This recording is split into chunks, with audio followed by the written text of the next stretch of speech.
नमस्कार दोस्तों।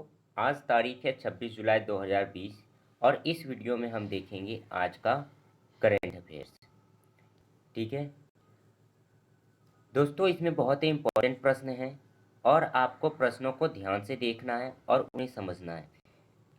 कभी कभी प्रश्नों को सीधे तौर पर ना पूछा जा करके थोड़ा सा घुमाकर पूछते हैं या फिर प्रश्न से संबंधित जो अन्य जानकारियां हैं उनसे भी सवाल पूछे जा सकते हैं।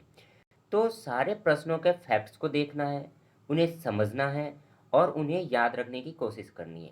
इसके लिए आप क्या करें, जो ये पीडीएफ है उसका लिंक डिस्क्रिप्शन में दिया गया है, आप वहाँ से इसे डाउनलोड कर सकते हैं और इसे हर प्रत्येक दिन एक बार दो बार रिवीजन कर सकते हैं, जिससे कि जो भी सवाल है और उससे संबंधित फैक्ट्स, अन्य जानकारियाँ भी आपको याद हो जाएंगी। मान लीजिए कि इसमें 10 प्रश्न हैं जो कि हैं, तो और 10 प्रश्न से संबंधित अन्य जानकारियां कम से कम 2-3 हैं, तो सोचिए कि आपका 10 प्रश्न के साथ हर फैक्ट्स में 2 या 3 प्रश्न की भी जानकारी आपको मिल रही है। तो कुल मिलाकर आपका प्रत्येक दिन 20 से 30 प्रश्न का फायदा हो रहा है। तो जब आप इसे मंथली में देखेंगे, रोज इस वीडियो को देखेंगे, तो आप देखेंगे कि प्रत्येक महीने में आपका 500 से 600 क्वेश्चन का क्लियर हो जा रहा है। ठीक है, 300 क्वेश्चन तो मूल रूप से और अन्य जानकारियों से भी जो है आपका 20 क्वेश्चन अलग से हो रहा है। तो समझ लीजिए 30 इंटू 20 तो लगभग 600, लगभग 1000 क्वेश्चन प्रत्येक मंथ सिर्फ 15 मिनट ध्यान देने से आपका हो जा रहा है। ठीक है, तो ये बहुत ही बड़ा अचीवमेंट है। अगर आप इस अचीवमेंट को छोटा न समझें, प्रत्येक दिन 10 मिनट का समय देने से आपको क्या होगा कि पूरे मंथ के एंड तक आपके पास 1000 क्वेश्चन के फैक्ट्स, उनसे संबंधित जानकारियां आपको क्लियर हो जाएगी। और ये जानकारियां आपको जो है हिस्ट्री, पॉलिटी, ज्योग्राफी की चीज़ों को भी याद रखने में मदद करेगी। ठीक है दोस्तों, चलिए आगे चलते हैं। दोस्तों, अगर ये जो हमारा चैनल है ऑनलाइन स्टडी, अगर आपको ये अच्छा लग रहा है और आपको लगता है कि आप इससे कुछ सीख रहे हैं, तो आप इसे ज़रूर से ज़रूर सब्सक्राइब करें। अगर आप 1% भी सीख रहे हैं तो आप ज़रूर इसे सब्सक्राइब करें, लाइक करें, शेयर करें और अपनी राय कमेंट्स बॉक्स में ज़रूर लिखें। तो चलिए चलते हैं आज के पहले प्रश्न की ओर। पहला प्रश्न है हमारा, किस बैंक ने इंस्टा क्लिक सेविंग अकाउंट सेवा लॉन्च की है? इंस्टा क्लिक सेविंग अकाउंट सेवा, सबसे पहले जानेंगे इंस्टा क्या है। इंस्टा का मतलब होता है तुरंत। ये इंस्टेंटेनियस शब्द से आया है, इंस्टेंट से आया है, मतलब तुरंत, वहाँ से आया है इंस्टा। और क्लिक का मतलब होता है जब आप माउस से किसी भी बटन को क्लिक करते हैं तो उसे कहते हैं क्लिक। और सेविंग अकाउंट यानी कि एक सेविंग अकाउंट आपको इंस्टा क्लिक यानी कि तुरंत ही जो है एक सेविंग अकाउंट खुल जाएगा। तो किस बैंक ने ऐसी सेवा लॉन्च की है? HDFC bank, bank of Baroda, Punjab national bank या स्टेट बैंक ऑफ इंडिया? इसका सही जवाब है बैंक ऑफ बड़ौदा ने ऐसी सेवा लॉन्च की है कि आप इंस्टा क्लिक सेविंग अकाउंट खोल सकते हैं, वो भी 5 से 10 मिनट के भीतर। ठीक है, आइए इसके बारे में और कुछ अन्य जानकारियां देखते हैं। भारत के तीसरे सबसे बड़े सार्वजनिक क्षेत्र के बैंक, बैंक ऑफ बड़ौदा में पूरी तरह से डिजिटल ऑनलाइन बचत खाता पहल इंस्टा क्लिक सेविंग अकाउंट।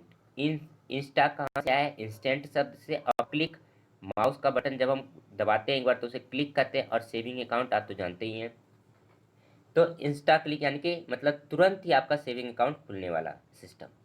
ठीक है, और ये बैंक ऑफ बड़ौदा कौन सी है? भारत की तीसरी सबसे बड़ी सार्वजनिक क्षेत्र की बैंक है। बैंक ऑफ बड़ौदा ने मोबाइल के जरिए ओटीपी से बैंक का सेविंग अकाउंट खोलने के लिए इस पहल को शुरू किया है। देखिए कितनी अच्छी सुविधा लॉन्च की है कि सिर्फ मोबाइल के ओटीपी से कर सकते हैं। अन्य जगहों पर क्या है, आप बैंक में जाते हैं, लाइन में लगते हैं या फिर आधा एक घंटा, 1 से 2 दिन का इंतजार करना पड़ता है आपको। आज आप एप्लीकेशन फॉर्म फिल करके देते हैं, 2-4 दिनों में जाकर के वो अप्रूव होता है। ठीक है, ज़्यादातर बैंकों में वैसे 1 से 2 दिन भी लगता है, लेकिन इस बैंक ने आपको 5 मिनट में यह सेवा बहाल करने की सुविधा दी है। इस सेवा में mobile banking, internet banking, UPI और डेबिट कार्ड जैसी डिजिटल श्रृंखला में भी शामिल है। ये सारी चीज़ें भी आप कर सकते हैं। इसके अलावा जिसके तहत जो है ग्राहक बैंक के Baroda M contact plus application है का उपयोग करके मोबाइल नंबर पर मिले एम पिन क्या होता है? मोबाइल का एक पिन होता है, पासवर्ड होता है, उसको एम पिन बोलते हैं शॉर्ट में, के साथ लेन देन प्रक्रिया शुरू कर सकते हैं। मोबाइल पिन एक जनरेट कर दीजिए जिससे कि कभी उस एप्लीकेशन को खोलने के लिए इस्तेमाल कर रही है और आप तुरंत जो है लेन देन की प्रक्रिया शुरू कर सकते हैं। बैंक ऑफ बड़ौदा का मुख्यालय कहाँ है? अलकापुरी वडोदरा में। ठीक है, बड़ोदरा में है, अलकापुरी बड़ोदरा में है। एसबीआई का कहाँ है? जो सबसे ज़्यादा पूछा जाता है, मुंबई में। मैंने एक दो दिन पहले भी बताया था, पिछले वीडियो में मैंने पीएनबी का भी बताया था। जल्दी बताएं कहाँ पर है, सोचें। दिल्ली में। करूर वैश्य बैंक का कहाँ है? करूर जगह है कहाँ पर? तमिलनाडु में। ठीक है, इसके संस्थापक कौन है बैंक ऑफ बड़ौदा के? सयाजी राव गायकवाड़ तृतीय। सयाजी राव गायकवाड़ तृतीय। कब स्थापना हुई थी इसकी? 20 जुलाई 1908 को। बहुत पुरानी बैंक है दोस्तों। 20 जुलाई 1908 को ये स्थापना हुई थी। करूर वैश्य बैंक का कब हुआ था? 1916 में। और पीएनबी का शायद 1890 के आसपास है, लेकिन 1900 से पहले इतना गारंटी के साथ है। ठीक है, तो बैंक ऑफ बड़ौदा का आपका कब है? 20 जुलाई 1908 को। करूर वैश्य बैंक की स्थापना 1916 को। ठीक है, पीएनबी का 1900 से पहले है। ठीक है, चलिए अगले प्रश्न की ओर। किस राज्य के मुख्यमंत्री भूपेश बघेल भूपेश बघेल ने गोधन न्याय योजना की शुरुआत की है? गोधन न्याय योजना की, ये क्वेश्चन पहले भी आया है, इस क्वेश्चन में रिपीट है, लेकिन क्वेश्चन को बदलकर मैंने बनाया है ताकि देखें आप लोग इसे याद रख पाते हैं या नहीं। ठीक है, गोधन न्याय योजना की शुरुआत की है हरियाणा, पंजाब, राजस्थान या छत्तीसगढ़? इसका सही जवाब है छत्तीसगढ़ के मुख्यमंत्री भूपेश बघेल ने गोधन न्याय योजना शुरू किया। आपसे पूछा जा सकता है छत्तीसगढ़ के मुख्यमंत्री कौन है? भूपेश बघेल, पहला पॉइंट। दूसरा पॉइंट है कि गोधन न्याय योजना किस राज्य में शुरू हुई है? तो ये छत्तीसगढ़ में हुई है। ठीक है, 2 पॉइंट्स आपका यहाँ क्लियर। मैंने पहले ही बताया कि 10 प्रश्न से आपको 20 से 30 फैक्ट आपको जो है मिलेंगे।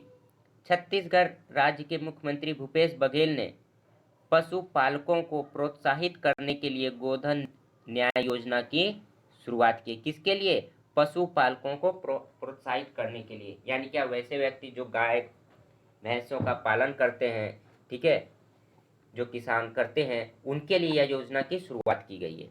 इस योजना को शुरू करने का मुख्य उद्देश्य क्या है?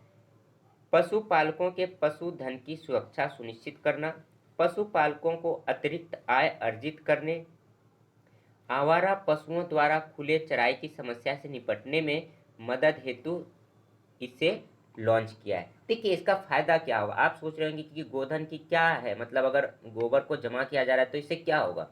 खरीद रही है सरकार। तो देखिए इसमें जो है कि सबसे पहले कि जो पशुपालक है, एक तो उनकी आमदनी वैसे ही बहुत ही कम रहती है, ज़्यादातर गरीब किसान लोग ही पालते हैं। ठीक है, तो उन्हें फ़ायदा मिलेगा। एक तरह से उनकी जो आय की जो समस्या है उसमें थोड़ी सी उन्हें राहत मिलेगी, जीविकापार्जन में थोड़ी मदद मिल जाएगी।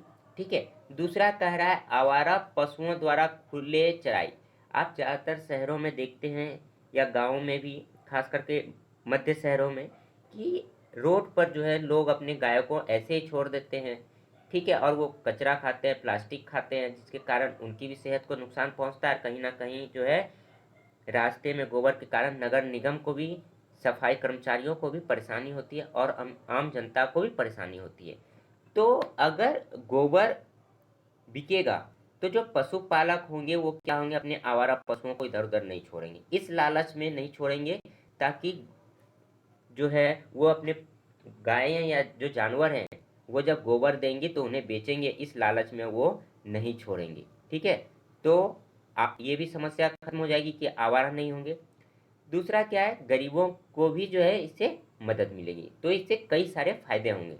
ठीक है, ये एक प्रकार का बहाना है, लेकिन असल में जो है लोगों को जो है किसी न किसी प्रकार से मदद करना है। ठीक है, गोधन योजना के अंतर्गत छत्तीसगढ़ सरकार पशुपालकों से 2 रुपये प्रति किलोग्राम की दर से गाय के गोबर को खरीदेगी। 2 रुपये प्रति किलोग्राम की गाय खरीदेगी। सरकार का मुख्य उद्देश्य क्या है? कृत्रिम खाद तैयार करना है और इसे 8 रुपये प्रति किलोग्राम की दर से बेचना है। देखिए कितने सारे फायदे हैं।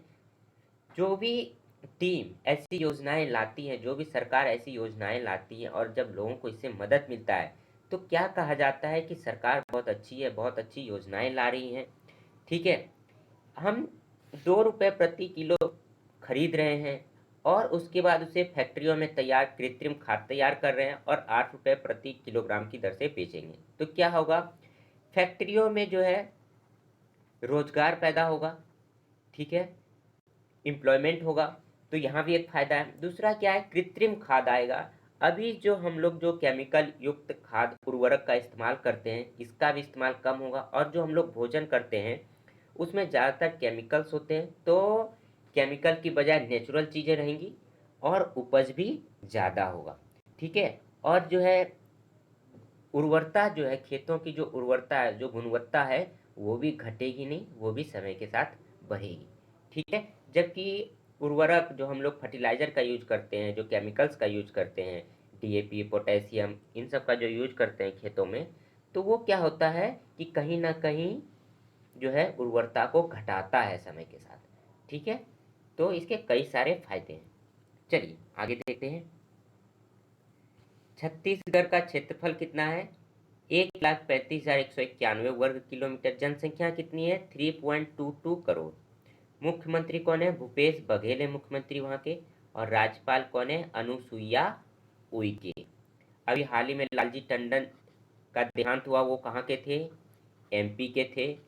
ठीक है, अभी एमपी के वर्तमान में किसको जो है कार्यभार सौंपा गया है? आनंदीबेन पटेल को सौंपा गया है, जिनको यूपी प्लस एमपी दोनों का कार्यभार सौंपा गया है। ठीक है, चलिए अगले प्रश्न की ओर चलते हैं। निकारागुना गणराज्य अंतर्राष्ट्रीय सौर संगठन फ्रेमवर्क पर हस्ताक्षर करने वाला कौन सा देश बना? निकारागुना गणराज्य। ठीक है, पहले इसके बारे में जानेंगे। अंतर्राष्ट्रीय सौर संगठन, सौर संगठन क्या है? सौर ऊर्जा, जितने भी सोलर लगाए जाते हैं सोलर एनर्जी के लिए, ठीक है, इनमें सभी देशों का क्या है? एक संगठन है। ठीक है, जैसे WHO का है और ब्रिक्स है, ऐसे अन्य जो संगठन है, इसी प्रकार एक सोलर एनर्जी का संगठन बनाया गया पूरे सभी देशों ने मिल करके। तो निकारागुना राज्य जो है वो कौन से नंबर पर बना है? इसके पहले कितने देश बने? तो चलिए आइए देखते हैं। 87th कंट्री बन गई है। इससे पहले 86 कंट्री थी, अब 87वां कंट्री बन गई है। कौन? निकारागुना गणराज्य। ठीक है, इसके पहले 86 थी, अब टोटल 87 कंट्री हो गए। किसमें? अंतरराष्ट्रीय सौर गठबंधन में। चलिए आइए इसके बारे में जानते हैं। मध्य अमेरिकी देश, मध्य अमेरिकी देश, अभी मैं आप लोगों को नक्शे में भी दिखाऊंगा कहाँ है। निकारागुना गणराज्य अंतरराष्ट्रीय सौर गठबंधन फ्रेमवर्क समझौते पर हस्ताक्षर करने वाला 87वां देश बना है। संयुक्त राष्ट्र में निकारागुना के अस्थायी प्रतिनिधि जैमे हर्मिडा कैस्टियलो द्वारा इस समझौते पर हस्ताक्षर किए गए। संयुक्त राष्ट्र में निकारागुना के अस्थायी प्रतिनिधि कौन है? जैमे हर्मिडा कैस्टियलो। मुंबई 2015 में पेरिस में आयोजित हुए संयुक्त राष्ट्र जलवायु परिवर्तन सम्मेलन में प्रधानमंत्री नरेंद्र मोदी और फ्रांस के पूर्व राष्ट्रपति हॉलैंड द्वारा संयुक्त रूप से अंतर्राष्ट्रीय सौर गठबंधन का आगाज किया गया। ठीक है, मुंबई में किया गया था। ठीक है, संयुक्त राष्ट्र जलवायु परिवर्तन में, जो कि पेरिस में हुआ था, वहां पर से ही किया गया। ठीक है, इसकी राजधानी कहाँ है? मैनागुआ। सॉरी, ये गलत प्रिंट हो गया है। मैनागुआ। निकारागुना गणराज्य की राजधानी कहाँ है? मैनागुआ। वहां के राष्ट्रपति कौन है? डेनियल ओटेर्गा। डेनियल ओटेर्गा। ठीक है, यहाँ के मुद्रा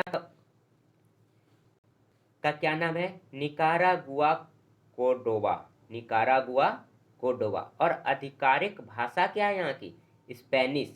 ये आप देख सकते हैं नॉर्थ अमेरिका है, ये साउथ अमेरिका है और इसके बीच में है, इसलिए इसे मध्य अमेरिकी देश कहा गया है। मध्य अमेरिकी देश ऐसा क्यों कहा गया है? क्योंकि अमेरिका के बीच में है, उत्तरी अमेरिका दक्षिण अमेरिका के बीच में है, इसलिए इसे मध्य अमेरिकी देश कहा गया है। ठीक है, चलिए आइए अगले प्रश्न की ओर चलते हैं। किसने कोविड-19 रोगियों को ट्रैक करने के लिए स्मार्ट रिस्ट बैंड लॉन्च किया है? कोविड-19 रोगियों को ट्रैक करने के लिए स्मार्ट रिस्ट बैंड क्या होता है? आपने देखी होगी आजकल के टाइम पे क्या हो रही है, घड़ी आ रही है, एक डिजिटल घड़ी टाइप की आ रही है जिसे हाथ में बैंड की तरह इस्तेमाल किया जाता है। ठीक है, वैसा ही एक स्मार्ट बैंड बनाया गया है कोविड-19 के पेशेंट को जो है ट्रैक करने के लिए। तो ये किसने बनाया है? एम्स मुंबई ने, एम्स हरियाणा ने, एम्स नागपुर ने या एम्स दिल्ली ने? इसे बनाया है एम्स नागपुर ने और आईआईटी ने मिलकर के बनाया है।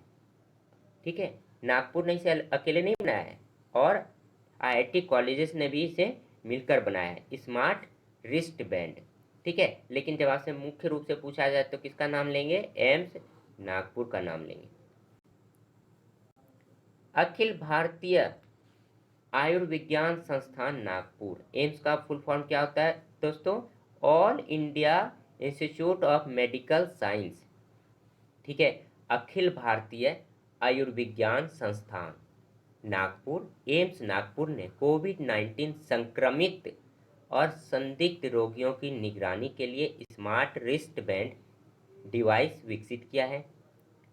इस डिवाइस की मदद से प्राप्त डाटा को इकट्ठा किया जाएगा और जिसे स्वास्थ्य कर्मियों द्वारा संचालित क्लाउड पर संग्रहित किया जाएगा।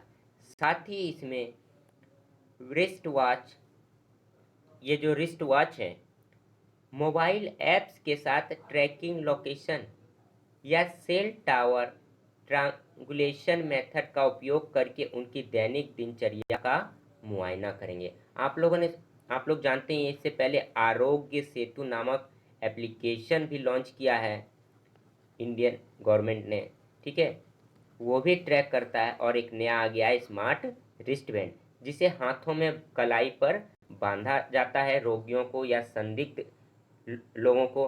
ठीक है, और ट्रैक किया जाता है बिल्कुल ऐसे, आप फिगर देख सकते हैं, बिल्कुल ये है। इसे किसने बनाया है? इस डिवाइस को आईआईटी जोधपुर और आईआईटी नागपुर, एम्स नागपुर द्वारा मिलकर डिजाइन किया गया है। ठीक है, यहाँ पर नहीं है ये एम्स नागपुर है मुख्य रूप से। आईआईटी नागपुर का भी हाथ हो सकता है, वहाँ भी आईआईटी है, तो इन लोगों ने मिलकर बनाया, लेकिन मुख्य रूप से किसने बनाया है? एम्स नागपुर ने। ठीक है, चलिए अगले प्रश्न की ओर चलते हैं। भारतीय नौसेना का सबसे बड़ा सौर ऊर्जा संयंत्र कहाँ कमीशन किया गया है? इससे कुछ दिन पहले भी मोदी जी ने एक सौर ऊर्जा का उद्घाटन किया जो एशिया का दूसरा सबसे बड़ा सौर ऊर्जा प्लांट था। कहाँ था? रीवा में। रीवा एक शहर है एमपी में, रीवा से कुछ किलोमीटर दूर है। ठीक है, लेकिन रीवा शहर के ही बगल में है, तो आप रीवा एमपी ऑप्शन में देगा। तो वो एशिया का दूसरा सबसे बड़ा सौर ऊर्जा प्लांट है। ठीक है, वो किसके लिए लगाया गया है? रेलवे को सुविधा देने के लिए। और एक नया सौर ऊर्जा संयंत्र स्थापित किया गया है किसके द्वारा? भारतीय नौसेना के द्वारा, इंडियन नेवी के द्वारा। तो वो कहाँ किया गया है? एजीमाला, चोगेवाल, रायपुर, गुवाहाटी। इसका सही जवाब है एजीमाला में भारतीय नौसेना ने लॉन्च किया है। और मोदी जी ने जो दूसरा सबसे बड़ा लॉन्च किया है वो कहाँ? रीवा एमपी में। ठीक है, ये रेलवे को प्रोवाइड करेगी और ये किसको प्रोवाइड करेगी? ये भारतीय नौसेना का अपना है। ठीक है, और ये जो रीवा में किया गया है ये रेलवे को बेचेगी अपनी बिजली। ठीक है, तो दोनों में अंतर है, ये दूसरा सबसे बड़ा है और ये भारतीय नौसेना का है। भारतीय नौसेना के दक्षिणी कमान के वाइस एडमिरल अनिल कुमार चावला, दक्षिणी कमान के एडमिरल अनिल कुमार चावला ने इंडियन नेवल एकेडमी एजीमला में भारतीय नौसेना के सबसे बड़े सोलर पावर प्लांट का शुभारंभ किया है। एजीमला सोलर पावर प्लांट 3 मेगावाट की क्षमता वाला सोलर पावर प्लांट है, ठीक है, जो कि वर्ष 2022 तक 100 गीगावाट सौर ऊर्जा मुहैया कराएगा। ठीक है, 100 गीगावाट, 100 गीगावाट जो है अभी 3 मेगावाट है और यह 100 गीगावाट मुहैया कराएगा। कब तक? अगले 2 सालों में, 2022 तक। इस सौर ऊर्जा संयंत्र की अनुमानित आयु 25 वर्ष निर्धारित की गई है, 25 वर्ष तक चलेगा। ठीक है, इस सोलर प्लांट को विकसित करने के लिए 9180 कुशल मोनोक्रिस्टलाइन सोलर पैनल शामिल किए गए। 9180 जो है मोनोक्रिस्टलाइन सोलर पैनल लगाए गए हैं। ठीक है, ये देख सकते हैं, ये है, और ये कितने लगाए हैं? 9180। और ये देख रहे हैं आप, अनिल कुमार चावला ने ही इसका शुभारंभ किया गया है। ठीक है दोस्तों, अगर आपको लग रहा है कि आप हमारे वीडियो से कुछ सीख रहे हैं तो प्लीज़ मेरी रिक्वेस्ट है कि अगर आप 1% भी सीख रहे हैं तो इसे ज़रूर सब्सक्राइब करें। ठीक है, ताकि हमें प्रोत्साहन मिले, हमें अप्रिसिएशन मिले कि हाँ, हमारा वीडियो लोगों को पसंद आ रहा है। सिर्फ इतना सा करना है, आपको सब्सक्राइब करना है और बेल आइकन को प्रेस करना है। ठीक है, चलिए अगले प्रश्न की ओर चलते हैं हम। अगला प्रश्न है, micro finance institution network MFIL micro finance institution network के मुख्य कार्यकारी अधिकारी और निदेशक के पद पर किसे नियुक्त किया गया है? Who has been appointed to the post of Chief Executive Officer CEO and Director of Microfinance Institution Network? ठीक है, सचिन मौर्य, नरेंद्र आहूजा, आलोक मिश्रा या सौरभ सिब्बल। आलोक मिश्रा को माइक्रो फाइनेंस इंस्टीट्यूशन नेटवर्क का CEO बनाया गया है। माइक्रो फाइनेंस इंस्टीट्यूशन के मुख्य कार्यकारी अधिकारी और निदेशक के पद पर आलोक मिश्रा को नियुक्त किया गया है। आलोक मिश्रा 1 अगस्त 2020 से MFIL के वर्तमान CEO हर्ष श्रीवास्तव की जगह लेंगे। डॉक्टर आलोक मिश्रा को अंतर्राष्ट्रीय विकास, माइक्रो फाइनेंस जैसे महत्वपूर्ण क्षेत्रों में लगभग 28 वर्षों का अनुभव है। ठीक है, वैसे माइक्रो फाइनेंस क्या होती है? माइक्रो फाइनेंस का मतलब होता है छोटे स्तर पे लोन प्रोवाइड कराना। वैसी जो है नेटवर्क है जो छोटे स्तर पर लोन प्रोवाइड कराती है, उसे ही कहते हैं माइक्रो फाइनेंस। फाइनेंस का मतलब होता है लोन देना और माइक्रो मतलब होता है छोटा, लघु। ठीक है, और मैक्रो मतलब हो गया दीर्घ, यानी कि बड़े लेवल पे नहीं, छोटे स्तर पे लोन देती है, जैसे कि मोबाइल के लिए लोन, इस तरीके की लोन। ठीक है, इसका मुख्यालय कहाँ है? गुड़गांव, हरियाणा में। कब स्थापित हुआ था यह? 2009 में। Micro finance institution network MFIN, आप लोगों को मैंने बार बार MFIL बोला है, इसके लिए सॉरी, ये नहीं होगा, MFIN होगा। माइक्रो फाइनेंस इंस्टीट्यूशन नेटवर्क वहाँ गलत टाइप हो गया है, आप लोग ध्यान दें। ठीक है, नेटवर्क भारत में माइक्रो फाइनेंस सेक्टर के लिए एक एसोसिएशन है। जितने भी जैसे बजाज फाइनसर्व हैं और भी एडुसर्व हैं, फाइनसर्व हैं, तो इन सब का क्या है? MFIN एसोसिएशन है, इन सब का संगठन है। इसके सदस्य संगठन देश में अग्रणी माइक्रो फाइनेंस संस्थानों का गठन करते हैं। ठीक है, और उन्हें यही लोग मिलकर के चलाते हैं। जैसे कि आप संगठन, अभी मैंने बताया कि सौर ऊर्जा का संगठन है, UNO है, सभी देशों का शांति के लिए संगठन है, तो उसी प्रकार ये भी एक संगठन है। भारत का पहला ऑर्बिट स्पेस मलबे की निगरानी और ट्रैकिंग सिस्टम किस स्टार्टअप ने विकसित किया है? ऑर्बिट स्पेस मलबा। मलबा क्या होता है? ये हमारी धरती है, अर्थ है, इसके चारों तरफ क्या है? छोटे छोटे पत्थर रहते हैं, उन्हें ही एक तरह से मलबा का कहा जाता है, जो वहाँ तैरते रहते हैं वायुमंडल में। ठीक है, तो इनकी निगरानी और ट्रैकिंग सिस्टम कि वो कहाँ मूव कर रही हैं, उन पर नज़र रखा जा रहा है।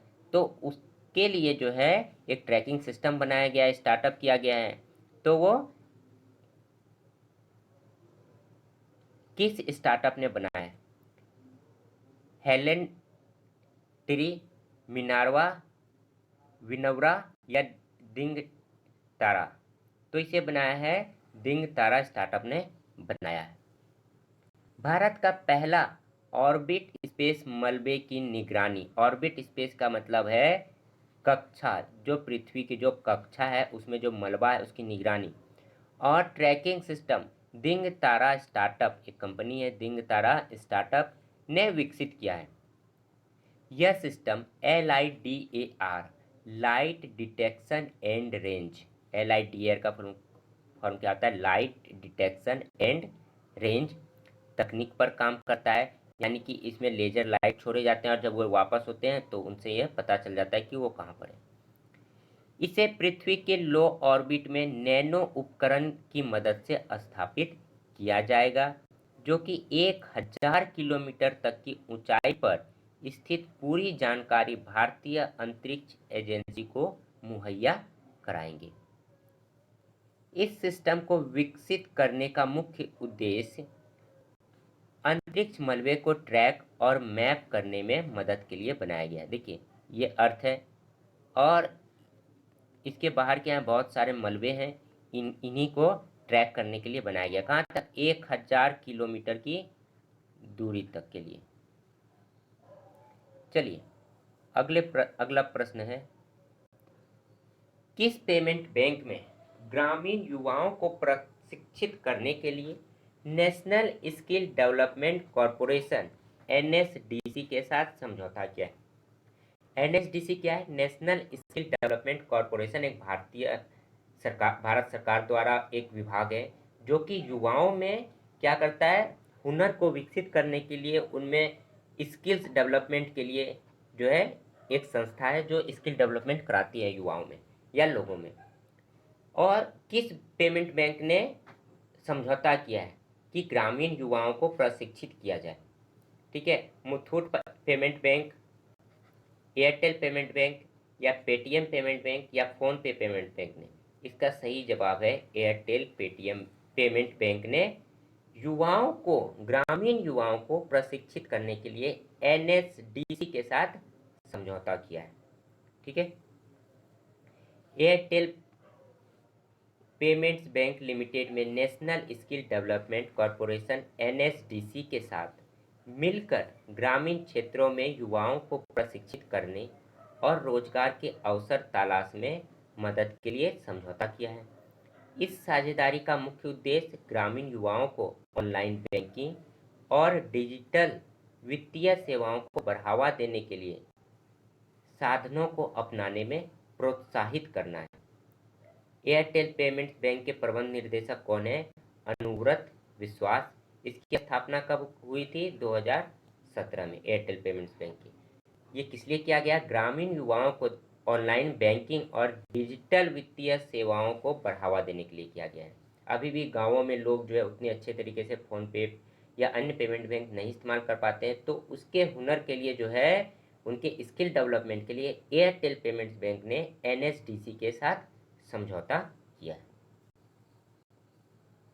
चलिए अगला प्रश्न है, अमला शंकर का निधन हुआ, वह एक प्रसिद्ध क्या थी? अमला Shankar has passed away, what was she famous for? वह क्या चीज़ के लिए प्रसिद्ध थी? गायिका, राजनेता, कोरियोग्राफर या कवि? तो इसका सही जवाब है कोरियोग्राफर के लिए। कोरियोग्राफर क्या होता है? वैसे अमला शंकर जो है पहले डांसर थी, ये एक महिला है, डांसर थी और उसके बाद कोरियोग्राफर भी बन गई। कोरियोग्राफर क्या होता है? कोरियोग्राफर कहते हैं, जैसे फिल्मी दुनिया में क्या होती है, जो डांस टीचर होती हैं उन्हें कोरियोग्राफर कहा जाता है। ठीक है, या जो स्टेप्स सिखाती हैं कि आपको डांस में ये स्टेप करने हैं तो उन्हें कोरियोग्राफर कहा जाता है। ठीक है, और ये पहले डांसर थी। प्रसिद्ध नृत्यांगना और कोरियोग्राफर अमला शंकर का निधन हो गया है। ये है अमलाशंकर, सॉरी कमलाशंकर है। वैसे कई जगहों पर अमलाशंकर भी मिल रहा है इंटरनेट पे, मुझे तो अमलाशंकर ही मिला था, ये गलत है, अमलाशंकर ही है। ठीक है, अमलाशंकर 1948 में उन्होंने अपनी पहली फिल्म कल्पना में काम किया था। कौन सी इनकी पहली फिल्म है? कल्पना। वर्ष 2011 में पश्चिम बंगाल सरकार द्वारा उन्हें बंग विभूषण पुरस्कार से सम्मानित किया गया है। बंग विभूषण पुरस्कार से सम्मानित किया गया। आपसे सवाल यह भी पूछा जा सकता है, किस किस बंग विभूषण पुरस्कार से सम्मानित व्यक्ति का जो कोरियोग्राफर थी या डांसर थी उनका हाल ही में निधन हुआ है? तो कौन थी? अमला शंकर। ठीक है, अगला प्रश्न है, डीआरडीओ ने कहाँ स्थित defence institute of high attitude research, high attitude, attitude का मतलब होता है यहाँ पर ऊंचाई से संबंधित है, अल्टीट्यूड। ठीक है, हाई एटीट्यूड रिसर्च में कोविड-19 परीक्षण सुविधा की स्थापना की है। तो लेह, गुजरात, उड़ीसा, मध्य प्रदेश। आप देख सकते हैं इन तीनों में सबसे ज़्यादा ऊंचे स्थान पर कौन है? लेह है। तो आप ऐसे भी मार सकते हैं टिक, यह लेह। देखिए एग्जाम में कोई ज़रूरी नहीं है कि जो आप याद हो वही टिक मारें। आपको जरूरी है कि अन्य ऑप्शन को भी छांट करके आप उत्तर को निकाल सकते हैं। मान के चलिए कि आपको इस क्वेश्चन में एक क्लू मिल गया, हाई एल्टीट्यूड। ठीक है, तो यानी कि सबसे ज़्यादा ऊंचाई, तो सबसे ज़्यादा ऊंचाई पर कौन? गुजरात, उड़ीसा या मध्य प्रदेश या लेह? तो लेह आप मार सकते हैं। ठीक है, तो इस तरीके से जो है आप ऑप्शन को छांट सकते हैं। तो हमेशा जो है क्वेश्चन रटना ही काफ़ी नहीं है, चीज़ों को समझना और चीज़ों को आंसर सही करना। देखिए क्वेश्चन आज के टाइम पे टफ नहीं पूछा जाता है, क्वेश्चन स्मार्ट पूछा जा रहा है, तो आपको जवाब भी स्मार्ट देना है। अब अभी के समय पे हर एग्जाम में जो है जो रटने वाले विद्यार्थी हैं उनका कहीं ना कहीं सिलेक्शन कम हो रहा है। तो अगर आप चीज़ों को समझ रहे हैं तो आपका सिलेक्शन अन्य की तुलना में ज़्यादा तेज़ी से होगा। यह मेरा भी अनुभव है, मैंने खुद देखा है, कई सारे एग्जाम में कई सारे स्टूडेंट्स का रिजल्ट देखा है। मैंने खुद का भी एग्ज़ाम हुआ तो उसमें भी मैंने यही देखा है। मैंने जितने भी एग्ज़ाम्स दिए जो रिजल्ट आया है उन सबका मैंने यही देखा कि क्वेश्चन टफ नहीं बल्कि स्मार्ट पूछे जा रहे हैं आज के दौर में। ठीक है, तो आपको यहाँ ध्यान देना है। चलिए आइए इस प्रश्न का डिस्कशन देखते हैं। डीआरडीओ ने लेह स्थित defence institute of high attitude research में कोविड-19 परीक्षण सुविधा की स्थापना की है। यह परीक्षण जांच केंद्र एक दिन में 50 नमूनों की जांच करने और संक्रमित व्यक्तियों पर कड़ी नज़र रखने में सक्षम है। Defence institute of high altitude research DRDO की जीव विज्ञान प्रयोगशाला है जो कि ठंडे शुष्क कृषि पशु प्रौद्योगिक कर्मियों पर प्रौद्योगिक कार्यों पर कार्य करता है। ठीक है, इस परीक्षण सुविधा केंद्र की स्थापना लद्दाख में कोरोना मामलों की पहचान के उद्देश्य से परीक्षण की दर को बढ़ावा देने के लिए किया गया है। डीआरडीओ ने किया है जांच के लिए और इसका उद्घाटन हुआ है, कहाँ पर हुआ है? लेह में। ठीक है, तो आज के जो 10 प्रश्न हैं उम्मीद करता हूँ आप लोगों को काफ़ी कुछ समझ में आया होगा दोस्तों। ठीक है, फिर भी कोई भी बात हो, कोई भी राय देना चाहते हो आप तो कमेंट्स बॉक्स में लिख सकते हैं। अगर आपको लग रहा है कि आप हमारे वीडियो से कुछ सीख रहे हैं तो प्लीज़ सब्सक्राइब ज़रूर करें और बेल आइकन को दबाएं। तो आज के लिए इतना ही, मिलते हैं कल अगले वीडियो में। Thank you.